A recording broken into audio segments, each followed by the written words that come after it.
So, Dave, thank you for joining me for this author interview. It's great to see you. You see your little moustache growing there as well, which Yeah, is different.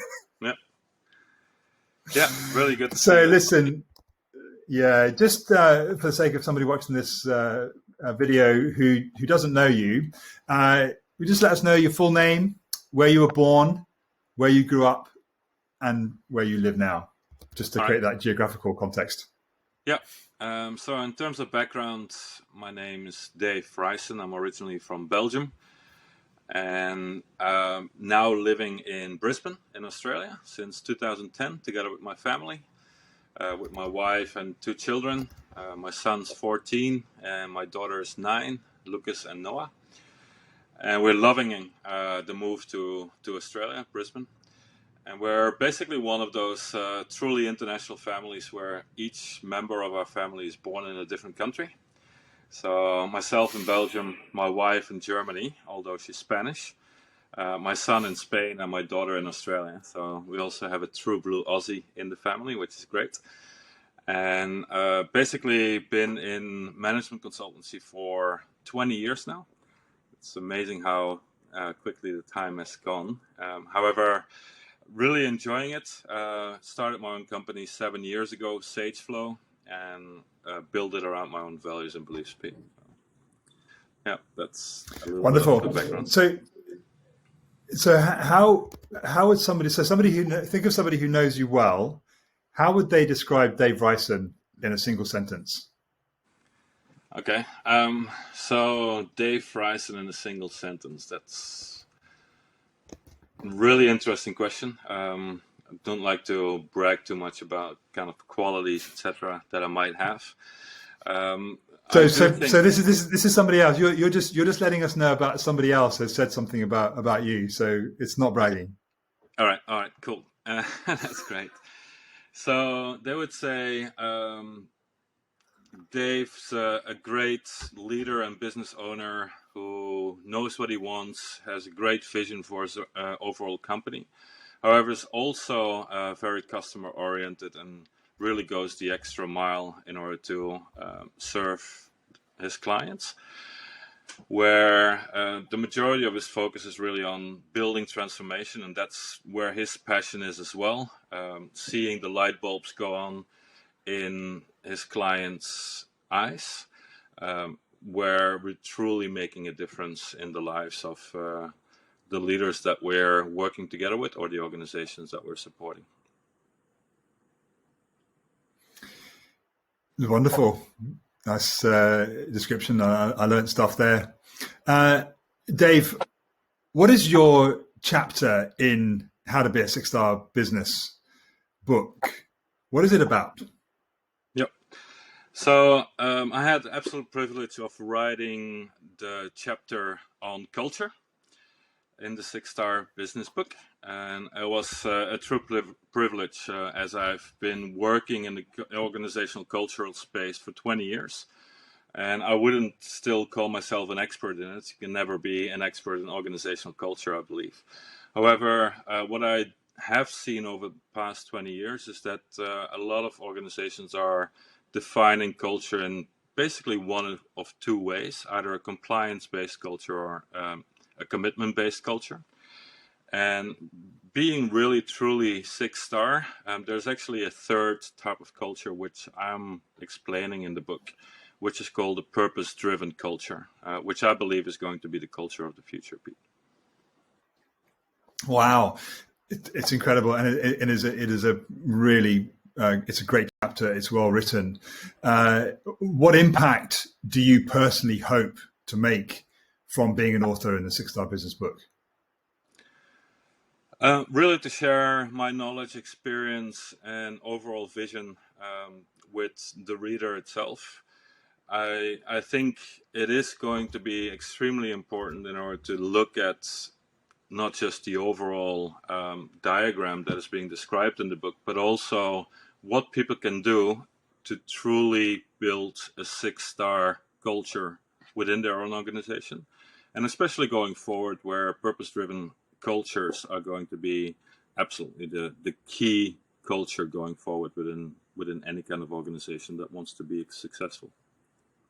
Yeah. So that sounds like an amazing impact. But if we come down from that kind of that big impact to your specific chapter, what's one light bulb moment or idea, or maybe even a practical action step that a reader can take from reading your chapter? What might that be? Yeah. So the one key takeaway, which I think is highly practical in nature, that every single business owner can implement, is to truly build a purpose-driven culture, as I mentioned, but making sure that it's 100% aligned with not just the founder's values, but also the overall organizational values of the organization and what they stand for. So be extremely clear with your audience with regards to what your values are, what your beliefs are, but also what you stand for as an organization. And then the right people will truly come and work for you, where it needs to be a 100% fit between the individual and what they want to achieve and what the organization stands for and what they want to achieve. So if you're very clear from the outset, you're attracting the right individuals in order to strengthen that purpose-driven culture that you would like to embed in the organization. Mm.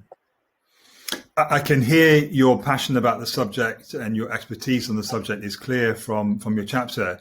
What inspired, with everything that you could have written about being six-star from your experience, what was it about this particular topic that inspired you to write on it? Yeah, so it's mainly the expertise which I have from an organizational cultural perspective, working with a very wide variety of different industries over the past 20 years, both in Europe, Middle East, and Africa before I moved to Australia. And then since 2010, also here in Australasia. So mainly Australia, New Zealand, PNG, and Indonesia, where I've been operating. And so the culture itself is really the essence of an organization, right? So the people within your organization are making or breaking the culture that you truly want to embed within the organization as a business owner or as the C-suite within larger organizations. So it's truly important to shape the culture in a way that it's aligned with your values and beliefs.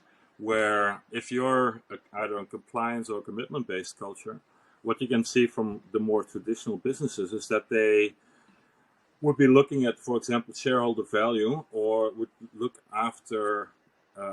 for the shiny light opportunity that I call the cat moving from one area to the other, following the shiny light, because it's short-term profits that is really critical for an organization, where we're saying if you know what you stand for, then the opportunities will follow automatically, and you're not confusing people, internal customers and external customers, with regards to the value that you can bring. That's lovely. And I don't know if you're an experienced writer, if you've written any other books. How was the process for you in writing your chapter? How did you feel? Yeah, so the overall process of writing the chapter was quite challenging, actually.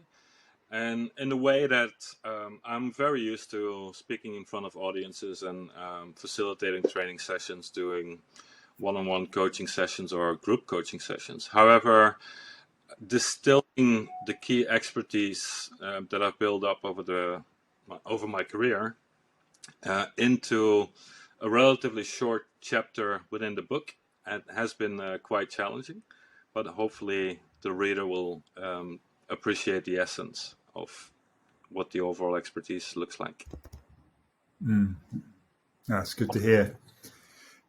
I got a few questions now, Dave, which will hopefully put you in a reflective mode, so looking back on your career and your life.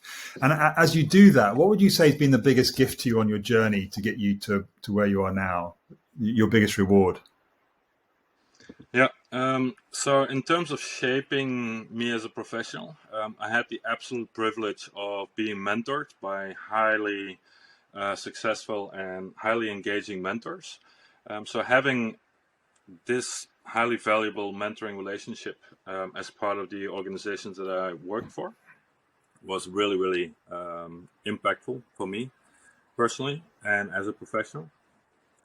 The key passion really came going from, let's say, the more transactional type of consultancy towards more transformational type of consultancy, where we work with organizations roughly between 6 months and 3 years, building very strong relationships with your clients and achieving a much richer, but also a much more sustainable change within the organization.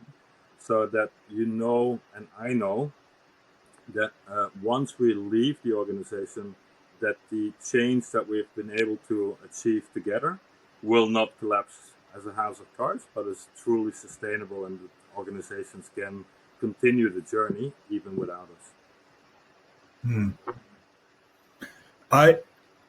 That's wonderful, and I know you to be a very accomplished professional, very skilled, very experienced. When you again look back on your path, your journey, what would you say is the most important skill that you developed on your journey? Either perhaps an innate skill which you've nurtured, or a skill which you've recognized you've needed to develop in yourself.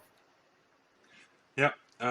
So for me, the number one skill that I've developed and which I needed to develop as part of becoming not just a really effective consultant, project manager, project director, but also business owner, is to truly understand customer needs and to be very flexible around the customer needs without jeopardizing what you stand for or what you know that really works for an organization. So sometimes an organization might not know what good looks like or what great looks like, or what they can do themselves in order to achieve good or great.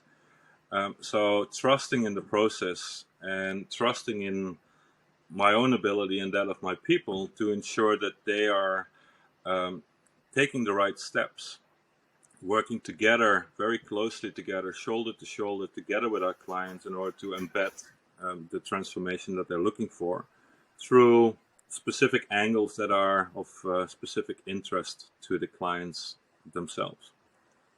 Yeah, definitely an important skill. Yes. And on the flip side of that, we can often find a lot about a person from the challenges that they've faced and overcome to get them to where they are now. And again, as you think back on your journey, what is one of those biggest challenges that you've faced, which will help our reader kind of understand who Dave is?